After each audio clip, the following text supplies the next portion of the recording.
Следит ли он за вами в соцсетях? Ну, человек, любой человек, он, она, загадайте человека. Давайте посмотрим просто, кто, чтобы было понятнее, он или она. Иерофант. Ха, тут женщина какая-то. А я он. А это не он, это она. Ведьма какая-то тут за вами следит. Следит. Однозначно следит. Женщина, ну, королева жезлов. Тут может быть, да, женщина со способностями. Может быть, женщина просто вот сама по себе такая красавица, яркая, красивая. Ну, вот что-то, видимо, вы красивее, что она следит. Тут из мужчины, из какого-то вот король мечей. Чей-то бывший, или ваш, или ее. В общем, тут сыр-бур весь из мужчины. В общем, женщина может быть огненной стихии, лев, стрелец, овен. Тоже может быть.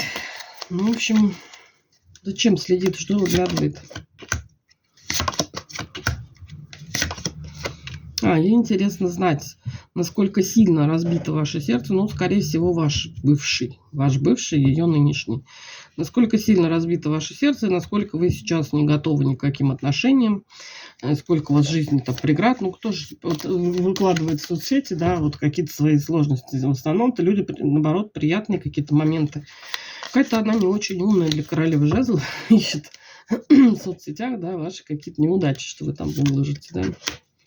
Ой, император ей нужен, денежка его нужна, злится, что-то она бесится. Что-то там этот шанс как-то дал трещину. Шанс увенчался успехом.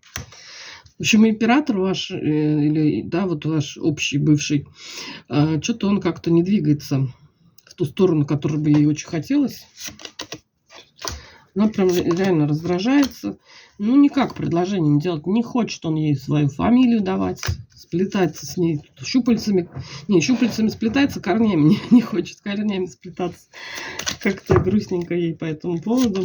И ждет и выискивает какую-то информацию на ваших страничках. Вот такая дама. Да, тут она еще советуется с подружками. Ой, в общем, как-то тяжеловато ей живется с этим товарищем дьяволом, да, но все по дьяволу, особенно, да, с подружками, когда подвыпьют, вот они прям с ваших страниц не вылазят. Очень мне не нравится, что у вас так все хорошо, и хочет, чтобы вы там все в нищете где-то в канаве помирали от голода. Ну, вот у вас девятка пентаклей, девятка кубков вышла, у вас, в принципе, все хорошо. Ее это не устраивает. В общем, следит и ждет, когда крах будет.